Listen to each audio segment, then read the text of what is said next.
Do you want to learn effective ways to build relationships, generate sales, and grow your business from successful entrepreneurs, startups, and CEOs without listening to a long interview? If so, you've come to the right place. Gresham Harkless values your time and is ready to share with you precisely the information you're in search of. This is the I Am CEO podcast. Hello. This is Gresh from the I Am CEO podcast, and I have a very special guest on this show today. I have Salami of Women Reignite. Salami, it's awesome to have you on the show. And thank you for inviting me. It's a great honor. No problem. I'm super excited to have you on and wanted to read a little bit more about Salami so we can hear about all the awesome things that she's doing. Salami is a motivational speaker, philanthropist, and author with many years of approximately 200 plus global talks per year. Salami advises major companies on topics such as sales and service and customer loyalty, strategic relationships, building and change management, employee motivation, and the future of business. In March 2012, Salami was selected as one of the 192 management leaders by the World Economic Forum. In 2012, she was recognized as one of the 20 most business-minded people in the Nordic countries by Nordic Business Forum. Salami has received a number of prestigious awards, including Rising Stars in Talent in 2004, Top 100 Talent in Europe in 2004, 40 Under 40 in 2013, and Nordic 20 Thinkers and Women Economics Influencer Award in 2015. She was also chosen as a UN Women Advisory Ambassador in 2015, and in 2016 was appointed by the TED Talks as mentor to the speakers. In 2017, Top 100 Women in Media. In 2019, she was appointed to the Copenhagen Goodwill Ambassador. Today, she resides in Palo Alto, California, where she continues to advise American leaders and entrepreneurs and companies and leaders in areas such as strategy, management, leadership, and as an online coach and mentor. Salami, are you ready to speak to the I Am CEO community? Yes, that's true. That's my resume. It's impressive, right? Exactly. You're rocking and rolling, definitely. I never feel that I rock and roll, really. When you read up my resume, I always feel like, oh my God, did I really receive all those rewards? Because I don't feel like, a rewarded person. I just really go do my work every day, right? But it's nice to listen to, and I feel a moment of pride. But, 2 seconds after, I'm back working again, I mean, when you get these rewards and those prizes, it's a big honor, but it's only worth something for a few seconds, and then you should just move on and do something better, right? Keep improving yourself. Exactly. No, that makes perfect sense. And I always feel like a lot of people that are, accomplishing and rocking and rolling, as I say, a lot of times it's just because you're staying present in the exact day and time and taking care of what you need to take care of. And when you look back, a lot of times those things start to build into like a lot of the words that you have as well. So I wanted to go back a little bit and hear a little bit more on what got you started on your entrepreneurial journey and what I call your CEO story. It started with a tragedy. I was laid off in 2007 and I happened to be pregnant. I know that is not legal, but that happened. It happens to a lot of women. Really? It's just a fact. And I decided that I would never be, in a position ever again where anyone would be able to fire me. I needed a different kind of security in my life now, becoming a mom. So I started my consulting business. Everyone who has a core competence of some kind can start a consulting business. That's not so complicated. But what I didn't know, little did I know that now, many, many years after, 11 years later, I have a business that is operating in 35 countries. So, but it started out with being actually a sad beginning because I had to make money. And it was not my passion. I just needed a paycheck. So that was the beginning. And today I run 4 companies and I'm on the board of I don't know how many companies. But it started out by, I simply needed to make a living and I knew what I was good at. And I was good in advising people on sales. So many people have many great ideas, but they don't know how to get them, to do the selling and I'm good at that. So I was for rent. You could rent me and I could advise you on how to get your stuff sold. And I did that. And I did that for many years. And I still do that. And I still love my job. But it started simply with, I needed a paycheck. Yeah, it's always tough to hear, when things like that happen, but it's great to hear, people like you that are able to kind of have your quote unquote kind of back against the wall. Mm. But you're able to kind of create and build something that's helped out, sounds like yourself, obviously, and your family, but also loads of other people as well as you're able to help them build their businesses. Mm. I'm one of those women that I had two choices in my life. I can either sit and wait for someone to, find me, offer me a job, hire me, or I could simply just take the destiny in my own hands and build my own career. And I grew up in a very white community, Moroccan Danish, and with my name, Sulaima Gourani, it's a very rare name. Hmm. And even though that I wrote hundreds of applications, I, I'm not that kind of person who get interviewed. I don't get jobs. So me being laid off, me not being hired by anyone, was really my burning platform. And so I would say thank you everyone who didn't want to hire me, because they pushed me in that direction that I am on now, meaning I never considered to being actually employed anywhere. I mean, I'm not considering anyone to come and rescue me. I'm on my own. And the moment you make that decision can be a good decision, because then you stop hoping and you stop thinking that someone else will come and rescue you. The only way I can make sure that I can pay my bills every month is to keep being the best, keep having great employees, happy employees, and very satisfied clients. That is the three only things that I can do to make a lifelong career, actually. It's brutal, but that's just how it is. And I think more women and more men should draw a line in the sand and just make a decision. Do you want to be CEO? Do you want to be self-employed? Or do you want to be employed? And make that decision and stop flirting with both worlds. You know what I mean? Like, close the door or open the door. Either or. Make a decision and make it your best decision. Absolutely. There's a saying or quote that I always, remember tell myself is if you want to take the island, you have to burn the boat. So you have to kind of Yes. make it so Yes. that there's no other way to do it. And a lot of times, if you are kind of in the middle, you Mm. will try to go back or you won't go as far out as you could. So I appreciate you, for doing it yourself, but also for, empowering and helping others to do it as well, too. Mm.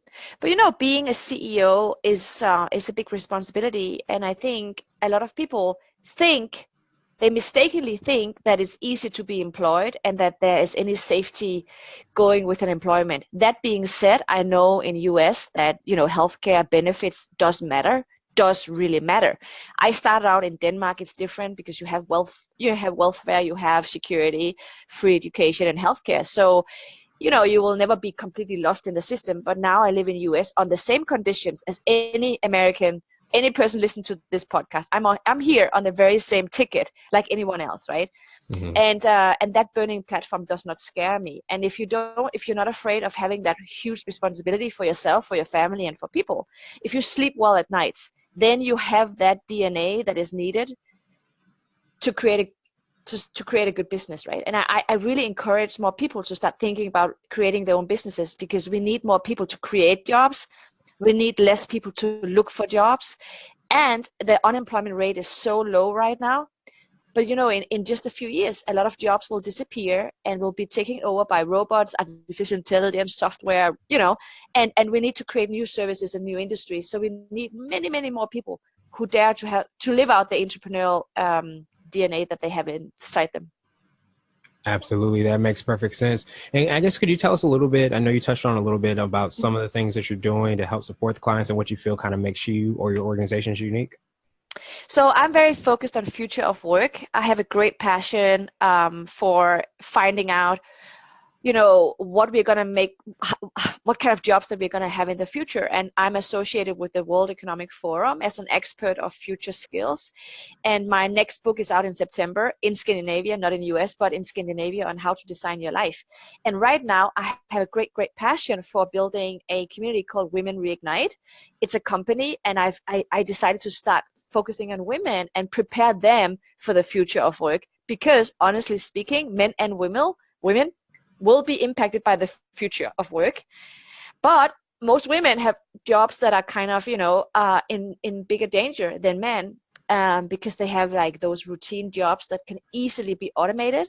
Hmm. So I've decided to help 60 million women over the next 3 years to prepare them for the future of work. And I think that's my greatest passion right now. That is to make sure that women and teenagers, female workers get into the future, you know, in a good way. So I think my greatest value right now is that I might be indirectly responsible for people not being unemployed. I kind of like that. Yeah, definitely. And I'm sure they like it as well. As obviously, you know, work is a big part of life. And like you mentioned, the future of work is coming no matter, you know, if you're ready for it or not, it's coming. So I appreciate you for, you know, preparing yourself and preparing so many people and so many companies and organizations for that as well. So I wanted to switch gears a little bit, and I wanted to ask you for what I call a CEO hack. And this might be an app, a book, or a habit that you have, or even your own book you want to touch more on, but it's something that makes you more effective and efficient. Yeah, like I live my, so first of all, I've identified my 5 values, and those 5 values are really making sure that I always stay on path, how I spend my time, energy, resources, competences, and money, right? Mm-hmm. And first of all, I call it my 5F model. So I always make sure whatever I decide to do or not to do, how does it impact my family? How does it impact my financial situation? And then, is it fun? I need to have a little bit of fun in my life. If I never laugh or have fun, then I just die, you know? And then it has to be future proof. So whatever I do should impact the future positively. And then the last F is actually a little bit ridiculous, but it's nevertheless one of the most important things. And that is fitness. That's my last F. I need to stay healthy. Nice. I definitely appreciate that. And yes, it's good to hear it's not just me that gets overwhelmed by so many opportunities you see, but you can't kind of do everything. And I love the fact that you have, you know, those 5 F's, because a lot of times, you know, you think success is just one aspect, but if you're not healthy, no matter how successful you are, you may not be able to enjoy it. So to be able to kind of put it through that framework, you can kind of have that somewhat balance to make sure that you are, you know, successful in those different aspects, which all, you know, add up into being success. And now I wanted to ask you for what I call a CEO nugget. And this is a word of wisdom or piece of advice, or if you can hop into a time machine, what would you tell your younger business self? You know, what would I say? What would I say? So first of all, I would trust myself. I've had too much self-doubt. I have been having an issue with trusting my own judgmental state of mind. I have been asking too many people about their opinions. It can be mentors or sponsors, and there's nothing wrong with that. But at some point, the only one who can make a decision is you. So I should have stopped asking people about their opinions earlier, you know? I mean, I should just have trusted my own, you know, my own sense of business, you know, that I know that I have a good quality in terms of finding good people to hire and good clients, and I know how to run a business. I shouldn't have spent so much time running around asking people for advice, because you know what, in the end, for you to be successful with your own business, you know what that is? That is actually how you spend your time. You only have 24 hours a day, and if you spend those 24 hours wrongly, you can never get those hours back. And most people are successful not because they have the greatest idea, but because they're good at spending their time wisely. They focus, they execute, they you know, they keep on track, they, you know, they make good decisions. I should not have asked so many people for advice. I should have chosen maybe 1, maybe 2, maybe 3 people only, and I should have kept them as my closest advisors instead of asking so many people. I was so insecure in the beginning, and you know, when you ask people, you get 10,000s of different advice, and what is the good advice then? So I think that's my key lesson. I don't know why I didn't trust myself in the beginning. I do that now. I meditate. I just sit down. I close my eyes and I say, so Salami, make a decision. Make a decision. And now I make decisions. Every moment I make decisions, and most of them are actually good decisions. But I listen to myself. Nice. I definitely appreciate that. And yes, that's something that, you know, it's always hard to do, especially if you're trying to do something unique, but it's great to hear, you know, you would tell your younger business self that. And it's a great reminder for us as well. And now I wanted to ask you my absolute favorite question, which is your definition of what it means to be a CEO. And we're hoping to have different quote unquote CEOs on the show. And I know you touched on it a little bit, but what does being a CEO mean to you?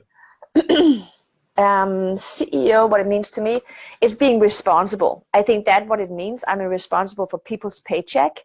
I'm responsible for the success of my clients. So I would say responsible. I mean, if you don't like responsibility, then don't become a CEO, because you're responsible.